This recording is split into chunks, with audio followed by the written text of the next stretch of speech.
never give up hope, that with God, there is always hope, and that miracles do happen. And, my brain healing in 2016, according to medical science, that was impossible, but it happened through the grace of God. And I feel blessed, reprogrammed, rewired, and out here in service again. So never give up hope.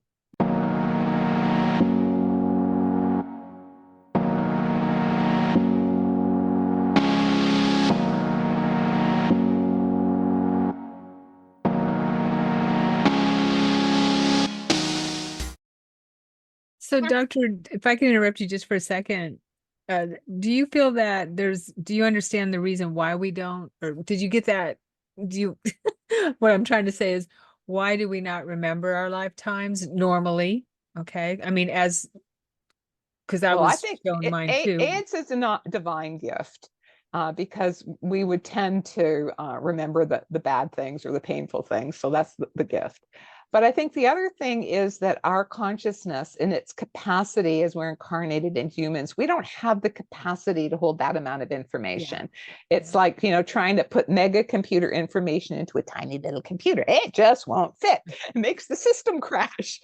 And so my experience being in the physical body is that these things are revealed to us on a need-to-know basis.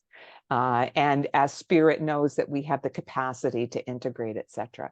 But what I wanted to mention about with understanding my past lives and remembering them all was what I saw and understood and knew as a truth was that it's from an ego perspective, from a single lifetime perspective, you could think that's a bit odd that Yvonne Kason in Toronto is doing all this. But from a multi-lifetime perspective, from a soul, it wasn't odd at all. Because guess what? This is not my first incarnation doing these sorts of things. I've had Kundalini awakening in past lives. I've had mystical experiences in past lives, death experiences in past lives. I've written books about it in past lives. On a soul level, my soul was just carrying on from the pattern from past incarnations. But because I was not aware of that on an ego level before this experience, it was always like, oh, well, I'm like a star-shaped fish when everyone else is a different shape.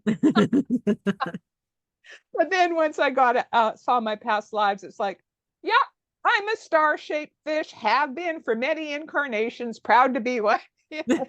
So it was a very, very healing understanding.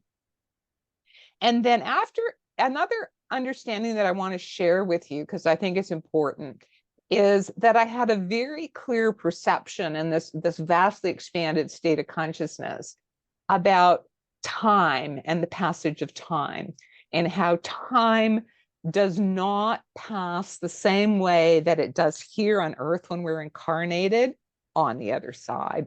That on the other side, time is not linear.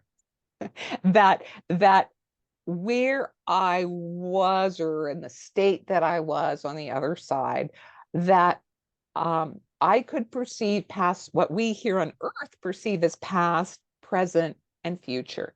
And it was only a matter of where, like, my focus was, whether I would be focusing on what we here on Earth see as the past, or what we here on Earth see as the present, or what we on Earth see as the future. And I completely understood how time is not seen that way here on Earth. And the analogy that I find works the best to explain this is like the concept of a multiplex movie theater. Most of us in the West, we're familiar with this. We know what that is. You can have like 15 different movies in 15 different theaters. Now imagine that you have the same actor in all 15 of, or actress in all 15 of the movies, and they're portraying roles in different times in history. Maybe they're even sometimes portraying a different sex or whatever, different cultures. That if you're thinking completely linearly, you would be confused, and you think, well, how is this possible? How can this actor be both a man and a woman, both an Indian and Black, and blah, blah, blah, blah. But we understand that although these movies are playing right now, they were acted for the actor at different times. And so that's sort of how it was on the other side, is that I totally got it, that on Earth, yeah, we see it very distinct. But on the other side, it's like being in a multiplex. Which way are we going to look? I love that analogy. Yeah, I find it's helpful to understand. And also very clear that time could loop. And because we think it can only move forward. Not true. Time can loop. And also there are many dimensions, multidimensional. So all of these things interpenetrate. In fact, I felt like my experience on the other side was much longer than the time that I was dead or unconscious on ground on planet Earth, my body. Anyway, so after a period of what I'm going to call timeless time, because the passage of time is just perceived so differently on the other side. After a passage of timeless time, all of a sudden the two beings of light, the two saints from my tradition, manifested to me again, and they telepathically spoke to me and said, you may now choose to incarnate in the body of a babe and or to go back to the maimed body to serve the divine. And that ending, to serve the divine, just absolutely resonated with my soul. When I was incarnated before the head injury, that, the prayer of St. Francis, make me a channel of your peace, make me a channel of your love. That was like my motto. That was like my prayer. I prayed every day to be God's instrument, to do God's will in whatever small way in my part in the divine plan. And it is still my prayer to this day. And so to be asked to return to serve, that absolutely fit my soul.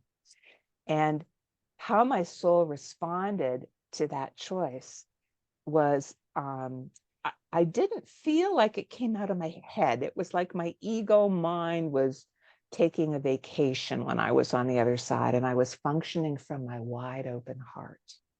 And my wide open heart responded, oh, masters, please guide me. What is the higher choice? I want to do God's will. And so lovingly, so sweetly, so exquisitely, like how a thought could have that much love, it's hard to describe. They responded to me, it would be more difficult to return to the injured body. And I was shown nothing. I was not shown what would be involved in this choice, what would be involved in that choice, none of those details. I never asked. My soul didn't need to ask. My soul was in a state of complete trust, openness, surrender to divine plan, what is in the highest good. And so when they told me to return to the maimed body, instantly my heart responded, I accept. And it was so fast. It was between the I and the accept that with a gasp of air, I suddenly found myself on the ground, breathing life back into that body that had been laying dead or unconscious on the ground there at Niagara Falls. And it felt like waking up in an ice cube because, being dead outdoors in winter in Canada, my body temperature had dropped again. And so I'm breathing life, gasping life back into my body. And when I first opened my eyes, when I first took those few breaths of air, I could see both realms at the same time. I could see the white light realm and the two saints in their light bodies right in front of me, superimposed on the physical world where I was waking up. It was like a double exposure photograph with two realms completely superimposed on each other. And then what happened was slowly, the white light realm started fading more and more from view as I was breathing life into my body. And I remember I had been there with a friend. She had walked away. She came back, Yvonne, are you okay? And I remember my first word was, no. Yeah. And then the white light realm faded to just like a little dot that has been there in my consciousness ever since. Mm. Now, I do have to say, I mean, you may have some questions to ask me, but I do want to say that I came back to a body that was seriously injured, and I was injured with a serious traumatic brain injury from this brain hemorrhage.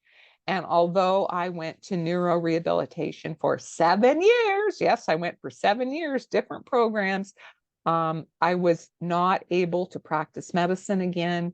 I had to retire from medical practice. After about 3 years, I did that.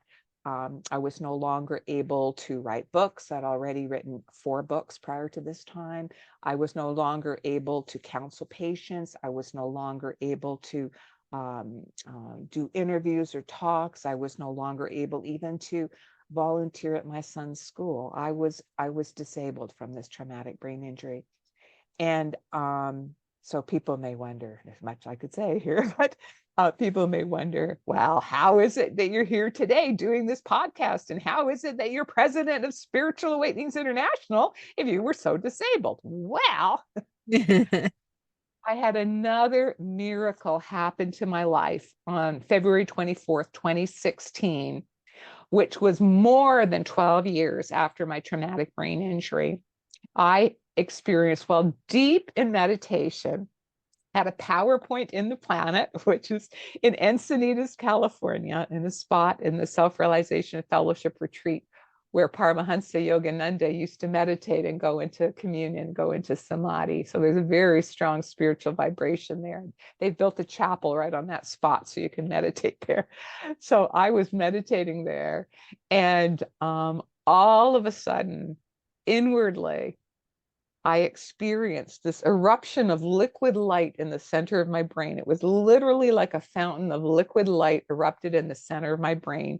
And the subjective experience I felt was like waking up. It was like the center part of my brain had been asleep for 12 years. And with this flow of liquid light, it suddenly woke up.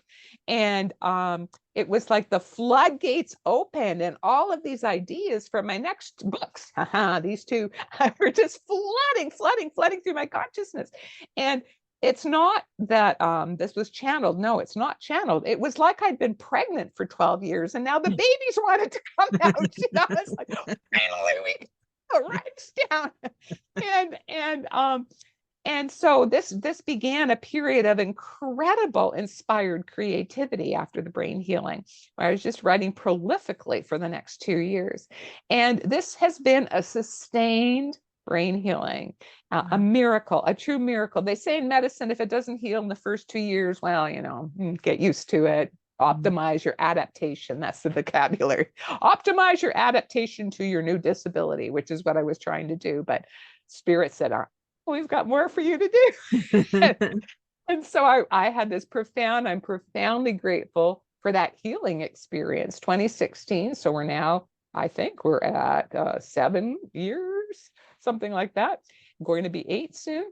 And then in 2019, after I'd written the first draft of both of these books, Spirit gave me the download to start a new organization to raise awareness worldwide about spiritual awakenings of all kinds. And that is when I co-founded with Robert Baer Spiritual Awakenings International, which is the organization that I'm president of. And that is our mission, is to raise awareness all around the world that diverse types of spiritually transformative experiences are real. They're not a sign of mental illness. They're not hallucinations. They're not work of the devil, but it's part of a global spiritual awakening that's happening to people right now. And so I'm really just grateful to God for the healing, for the experiences, for being able to know who I am from a multi-lifetime perspective, and now being able to pass on what I've learned through Spiritual Awakenings International and podcasts like yours. Oh, thank you, doctors. Thank you so much. Wow. Wow. I do have a couple questions. Sure. And the only reason I know to answer these is because I read your book, or ask you these is because I read your book. But thank you once again for being a trailblazer and for providing these safe places safe forums for people. There's so many people, like you said, that are waking up to these experiences, and we're, you know, it's a time where we're waking up, basically, right? Yeah. Yeah. So it has Mhm. to happen. I've got goosebumps up and down. I want to ask you about meditation, because in your book, you talk about how you were not able to meditate any longer after your After head the brain injury, injury. Yeah. your brain injury. Yeah. So, now you can meditate up to six Yes, I can. hours. And I'm Yes. just blown away because I'm a meditator and I love meditation. I can't imagine meditating 6 hours. I've meditated when I first started working with Yeshua, who met me in my near-death experiences. I was meditating 1 to 2 hours, probably 2 hours around there is, and I could probably sit longer, but um can you share a little bit about that and how you were able to bring meditation Yes, back in? absolutely. Well, because of the location of the injury, the lacerations or contusions in my brain that I had with my traumatic brain injury, it affected my frontal lobes a lot. And that affects something called attention and concentration for people who are psychologically minded. And so, and you need to be able to concentrate in order to meditate. And this was an area that I was severely impacted. It was like I had suddenly developed ADD, attention deficit disorder. I had tremendous problems with short-term memory and concentration. But I'd been meditating, as I told you, since medical school, you know, since I was 23, and I loved meditation. It was like a backbone of my life, that my meditations and even long meditations, that when I started practicing Kriya Yoga, according to the teachings of Paramahansa Yogananda, he recommends to try and do longer meditations. You know, maybe once a week, you start with doing a 2 or 3 hour meditation. And then if you can, you know, in a supportive environment like a retreat or a special event, try to do longer ones, 4 hours, 5 hours, 6 hours. So I had been doing that prior to my head injury. And yeah, I've been able to meditate up to 6 hours at a special event, you know, in a supportive environment with a group of people that are meditating together. But after the head injury, my gosh, I couldn't meditate for 5 minutes. Just Yeah. meditate at all. It was Yeah. terrible. And I had to, it was like wrestling with a wild pony, trying to get my mind to still long enough to even meditate. But you know, I had so many worldly challenges that I had to deal with. That had to be my first priority. So I sort of adapted my spiritual practice to be prayers, short prayers, um, singing hymns and chants, which I found I could do. For some reason, singing wasn't affected the way that reading, forget it. I had trouble reading more than a sentence because I would forget it. I had such short-term memory problems. But singing, I was okay. Prayers, I was okay. And I would try to meditate, manage to do 2 minutes. Well, okay, that's 2 minutes. And so I just sort of kept in the routine of doing something of a spiritual practice once or twice a day. And that with time, I was able to slowly get myself to be able to meditate for 5 minutes. And then, you know, with you know, maybe months later or a year later, you know, I would be up to 15 minutes. And it was a very, very gradual process. Like I kept a spiritual routine as part of my day every day, but my ability to meditate had been severely limited. So, but gradually with time, and it took me, oh gosh, I don't even remember now, but I would say probably 4 or 5 years after my head injury before I could meditate for an hour.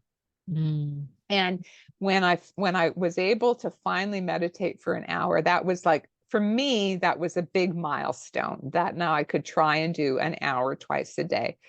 And then I slowly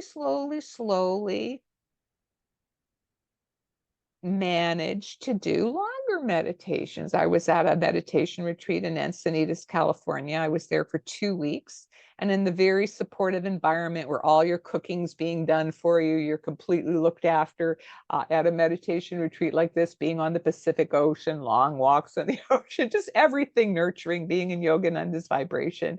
My second last day, I get the strong impulse to go to a 2-hour meditation. Oh, okay, all right. You say so, Guru, I'll try. And so they had a guided 2-hour meditation, and the first hour went fine, but I remember the second hour was horrible. It was literally like wrestling a wild pony. Like my mind wanted to leave. I wanted to bolt. I wanted to get out of there. I can't do this. Da, da, da, da. But I just used stubborn willpower because that had been my inner guidance. Try to meditate for 2 hours. So I forced myself to stay there. So I managed to physically stay in the spot for 2 hours, but it wouldn't be what you'd call a good meditation. But what happened is that it's like that, it's about getting your foot in the door, right? So my body, at least the concept of going to a 2-hour meditation. So no matter how bad the second hour was, well, at least I went to a 2-hour meditation. And then I would episodically, when I had opportunities, when I went on retreat, I would again go to 2-hour meditations. Then all of a sudden, somehow over the course of maybe a couple of years, I found I could, in a supportive environment, I could do a 2-hour meditation just fine. And then when that happens, Spirit says, try a 3-hour. Like, Yeah. so I just know what to do. Okay. So, but I remember going to the 3-hour meditation, and I was all, okay, no matter how difficult this is, I'm going to force myself to stay for 3 hours. I was all, geared up that the third hour was going to be really, really difficult. But, it's like something beautiful. And it was like third hour whisked by, and it was, wow, it wasn't difficult at all. And maybe that was a gift from God and gurus. But so, and to me, it felt like, these are the words that I use, a victory over Satan, and I remember coming out of that meditation, went, be gone. I call Satan the dark force. Yeah. That negativity that made me think that because I'd had a traumatic brain injury in the past, that these spiritual goals were impossible for me. So it was like, no, I'm back to meditating 3 hours. So Satan be gone, darkness be gone. I can do it. So so then I started, making it regular that, a few times a year when I was on retreat in the supportive environment, I would do 3-hour meditations. Then gradually over the years, it got to 4 hours. And then I remember I was on retreat in Encinitas, and I thought, they're having a 5-hour retreat today. Why don't I see if I can do 5 hours? Well, when I got there, it turned out to be a 6-hour meditation. And I went, you tricked me. Yeah. Right. Managed to do the 6-hour meditation, and it was beautiful and it was peaceful. And it just showed me that the power of spirit within us is so much greater than the power of delusion around us. We just have to do our best, do our best, and God will help us do the other part. And Nice. so yeah. Now, do I do that every day? Of course not. That's not part of my daily routine. But in, my daily routine is, 45 minutes to an hour twice a day. Is what I meditate now. But in a supportive environment or in a meditation retreat, I do strive at least a couple times a year to do 2, 3, or even 4-hour meditations. Yeah. Wow. Thank you. That's beautiful. Yeah. So when you meditate for 6 hours, say you do this in the retreats, are you sitting in lotus? No. Okay. Though I as I told you, I do Kriya Yoga as taught by Paramahansa Yogananda. Sit in lotus if you wish. Some people find that more comfortable sitting on a cushion. For me, at my age, that's not. I prefer sitting on a chair, with a bit of a cushion on a chair, Sure. spine erect. And the way that in my path we do these long meditations is we break them up with chanting. We'll have periods of chanting, interspersed with periods of meditation. And then we'll have maybe an inspirational reading. And then we go back to a period of meditation. And then maybe we'll have some chanting, and we go back to a period of meditation. And then we usually, if it's a really long one, like 6 hours, 5 or 6 hours, we'll have a little break just to stretch your legs in the middle.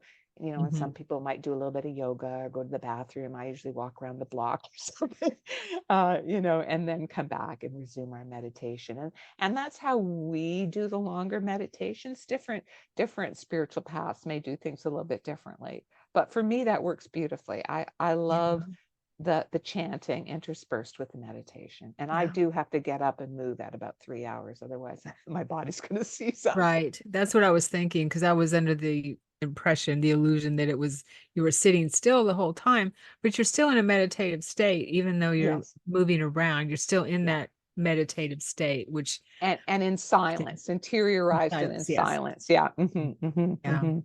Yeah. That's beautiful. I could probably do something more like that. I've been to retreats, but they weren't called meditation retreats. They were for expansion consciousness, where we had silence and things like that. So yeah, and you feel uplifted, and time does pass very quickly when you're in the no time state. Yeah, absolutely.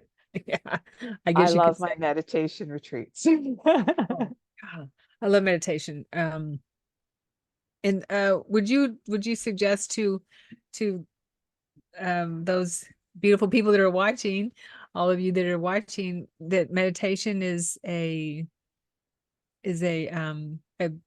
pathway, maybe one pathway toward? I think I would call it more than a pathway. I'd call it a key. Thank you. I think meditation is a key to moving forward on your spiritual path. I think there are several keys that are very important, but they're very simple, really, once you get to know them. And the first one is living a moral life according to the universal spiritual laws.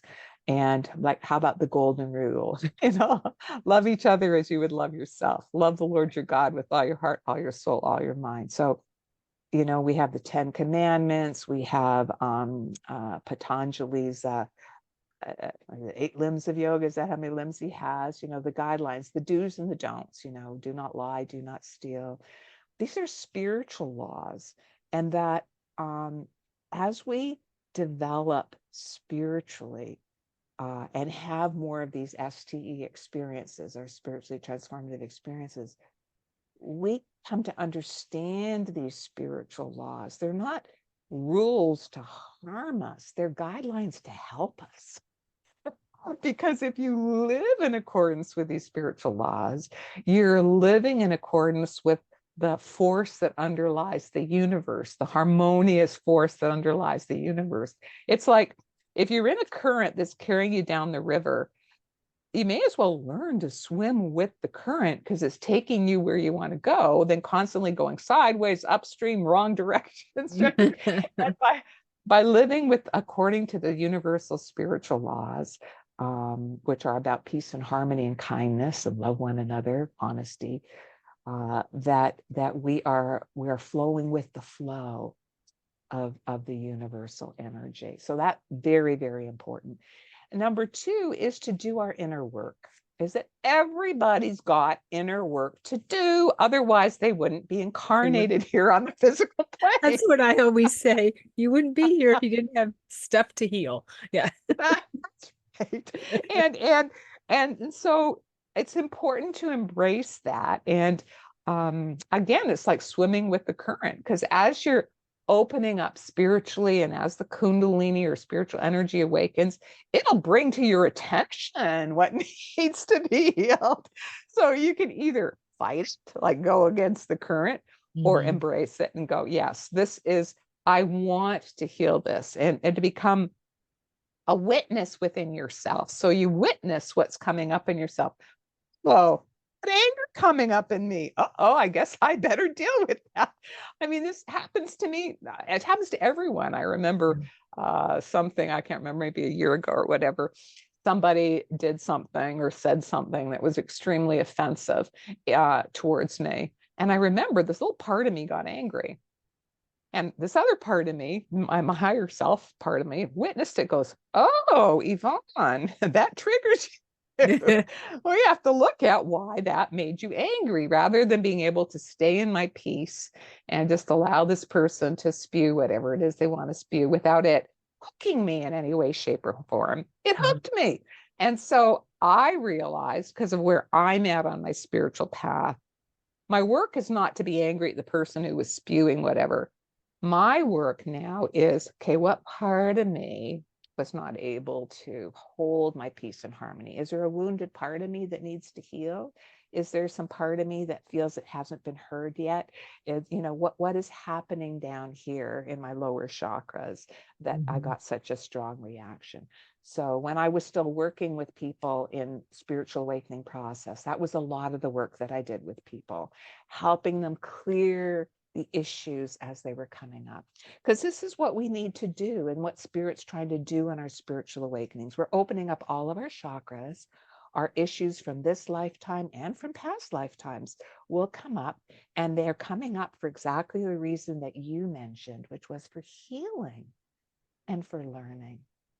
You know, and sometimes we have to forgive ourselves, sometimes we have to forgive others, and sometimes we just simply have to be ready to let go, just to let go, because we'd rather live in that state of love, floating above all of the turmoil. Yeah, totally. And then, so that's living a lifestyle according to the universal spiritual laws, doing your inner work. And then number 3 is having a regular spiritual practice of some sort, ideally including some sort of meditation where we still the mind, because stilling the mind allows us to open to those deeper spiritual states of consciousness. Yeah, I call that my devotion time, going within. Yeah. Just tapping into the higher part of us, higher part of me. Yeah, unplugging. I just imagine unplugging from the outside world, the projection. Yeah, it feels so good. Yeah. So I used to think of it, there's a show, I think it was Star Treks or something like that, where they had a Borg who had to plug herself in every the Borg. to recharge. I'm a Trekkie, and the Borg always scared me. Yeah, but I could resonate, because when I would meditate, I would feel like this was my plug-in time as a Borg. It's like I had to have my plug-in with God time. Yeah. And if I had my plug-in with God time, I'd be okay. Nice. Right? The world looks a lot better once you have your plug-in time with God. Yeah. So I remember in one of your experiences, and you've had so many, I can't remember, but that you wrote about, of course, where Yeshua was there with you. Yeshua was my main teacher. And so whenever I hear someone, of course, whenever you wrote about your Yogananda, Paramahansa Yogananda and Babaji, oh, my heart just filled up. And I resonate with them as well. Yeshua seems to be my main teacher in this lifetime. And so I remember you shared an experience where he was with, was it Babaji or Yogananda? Yeah, I've had several experiences that probably I had a recurrent meditation experience that was happening over many years, where I would see Yeshua as I use the word Jesus. I would see Jesus with a yogi, and I didn't even know who this yogi was. That why was I getting this vision of Jesus with a yogi sitting in lotus posture meditating? I was like, okay, it would come in my meditation repeatedly. And I mean, I was raised a Christian, so all right, Jesus was in my appearing in my meditations, but there was never, like, I wasn't being spoken to or taught or anything. It was just I would see this image, and I didn't really understand what it was, but I intuitively knew that this yogi in the lotus position, I just knew somehow in my soul, had been my guru in a past life. I didn't know his name. I didn't know the lifetime, whatever. I just knew this had been my guru in a past life. And I was shocked, stunned, dumbfounded, couldn't believe it when I started looking at the pictures actually in Yogananda's Autobiography of a Yogi. And I saw a picture of Mahavatar Babaji, and it was like, what? Can't be this. that was who I was seeing in my meditations for many years. But I still didn't know, why was Jesus also appearing? And it was like, oh, it's one of these weird things that happens to Yvonne. And then in the year 2000, and I do share about this in my book, I talk about the mystical experiences I had in Israel. I had several of them, and I only wrote a part of what I experienced in the book because some of it's just too sacred to share.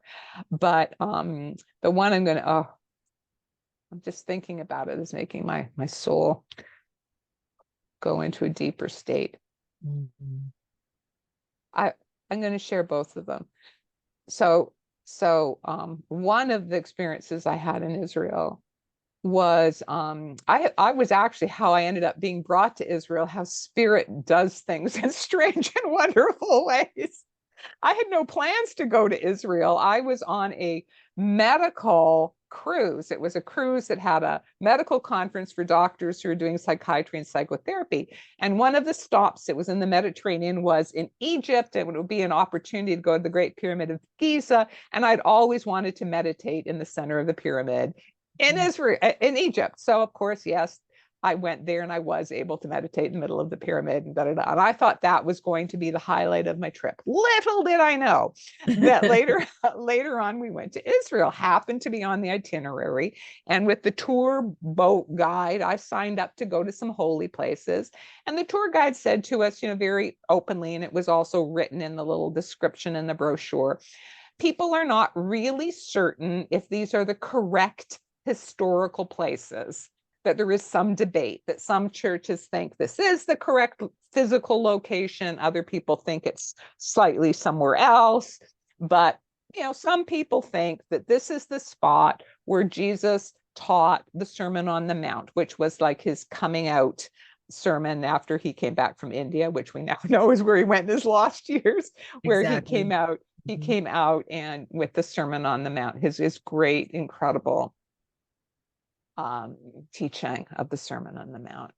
And so we're at this place, physical place, overlooking the Sea of Galilee. And all of a sudden, I start feeling this incredible force descending upon me. And it's like a force of love, but also a force of purification. And I literally felt like my heart was being opened. My heart center was being opened, and dark spots and impurities were being like lifted out, flushed out of my heart center.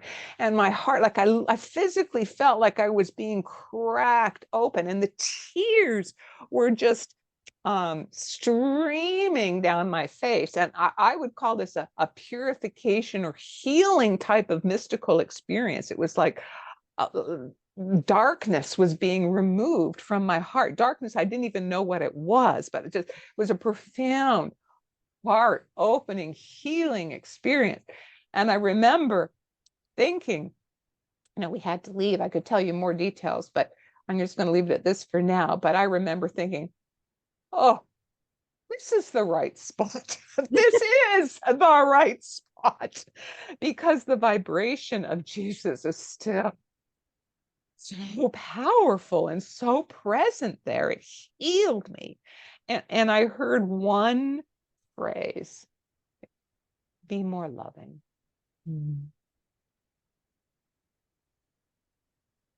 So there was no question in my mind, this was the right spot. and his vibration is still there. It was profound experience for me. I couldn't even talk about it for months or years. It was so powerful. So powerful. And I've only been guided now to write it in my newest book, just to tell other people that these things can happen, because I won't be in the physical form forever. Then when I went to Jerusalem, I mean, I had another very powerful experience in the Garden of Gethsemane. Just because of time, I'm not going to go into it right now, but the crucifixion site, oh my goodness. And the tomb, that by where Jesus's tomb is, a little down from it, a little bit away from it, there was a big lineup to go into the tomb. There was this slab of rock. And I saw this slab of rock, and it was sort of cordoned off with, cords. And so you could actually touch it. You could go there. And there was a little sign there at the time. I don't know if it's still there, but it said that this is a slab of rock where it is believed that when they took the crucified Lord Jesus off the throne and put his body down to wrap him before putting him in the tomb where his body had been laid, is what the sign said. And as some of us who read the Bible know, that the women disciples were there, and they did wrap him in some robes before they put him in the tomb for the night, because it was the Sabbath was approaching. Anyway, so I knelt down. I'm very clairsentient, as I told you, so I pick up information through touch. And so I kneeled down and I touched the slab. And what happened, I had a profound mystical experience when I touched the slab. It was like I literally felt like I popped through time. That's what it felt like a physical pop, that I popped into another dimension, but I popped into another time, and I popped back 2,000 years ago. And I could hear it, I could see it, I could feel it, I could smell it, I could see my physical form. I was a woman in that incarnation, and I could see Mary Magdalene weeping over this rock, draped over this rock, weeping. And I sensed this figure approaching, this luminous figure, although physical, also luminous, approaching. And it spoke, "Woman, why weepest thou?" And boom, it's like my heart exploded in joy, because I recognized that voice. My soul, it recognized that voice and just leapt with joy. Master is what came out of my soul. Master actually came out as rabbi. And I went into a profound ecstatic state that I can't even put words into. And I absolutely knew, and I know to this day, that Jesus is also my guru. That Jesus and Babaji are my gurus. And that is why they were both appearing to me for many years, that I was alive at the time of Jesus. Many of us who are here today are alive. We're alive at the time of Jesus. And I was one of the women. And my soul absolutely recognized him and leapt with joy to hear his voice, the vibration of his voice. And something deep inside of me healed that day, because until that experience, I didn't know how to bring together yoga and Jesus. But I just in my soul knew they're one and the same. They're one and the same. And that in my particular lineage of self-realization fellowship, both Yogananda and Jesus and Babaji are gurus in this lineage. And so then I knew, no, this is my lineage, has been for thousands of years. Whew. I felt that.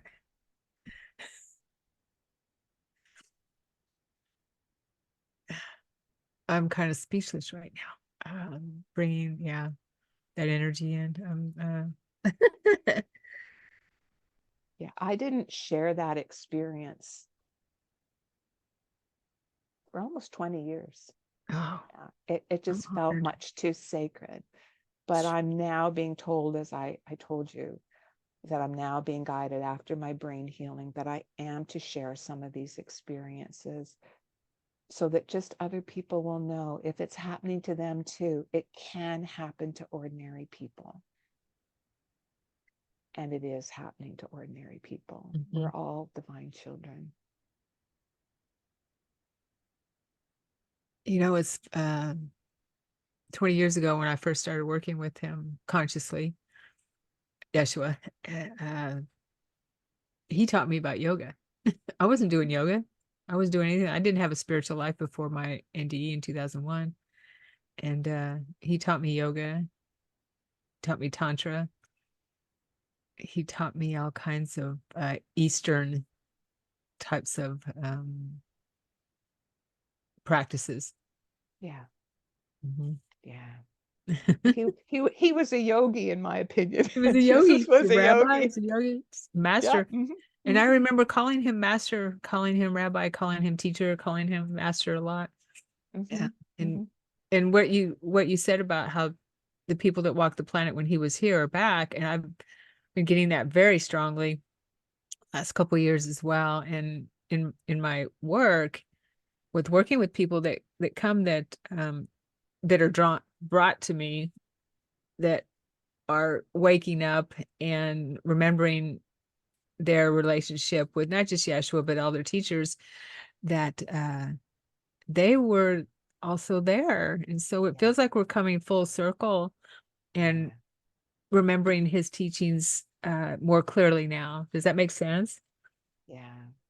And I think the planet is ready for a more deeper understanding, because the more deeper understanding, forgive me, but is not necessarily what some of the traditional churches are teaching. I mean, they're getting some of the core principles, like love one another, but there was a deeper mystical aspect to Jesus's teaching. And some of the women disciples, you may or may not know this, ended up in the south of France with some of the mystical teachings. And they didn't end up being mainstream, but there's still evidence that to his closest disciples, he did share yoga, meditation, personally commune with God, direct relationship with God. Yeah. I love it. These times are so amazing. I'm so happy. First of all, I'm so glad that you came back. That you came back. Thank you. Yes. Thank you so much for being here. And thank for you for the all your work that work. you're doing and raising light and raising awareness. Yeah. Well, I appreciate that. Thank you for saying that. And once you find that spark in your heart and your soul, and of being of service, because that's really what we all yearn for, isn't it? And we expand that, then there's really no way around it. You just can't go back. Well, everyone's at a different stage. And I think that you and I we've reached the stage of service, that service is really important. Some people have not yet reached that stage. They're more on their self-discovery stage. That's okay. That's an important stage. That's an important and very necessary stage. Totally.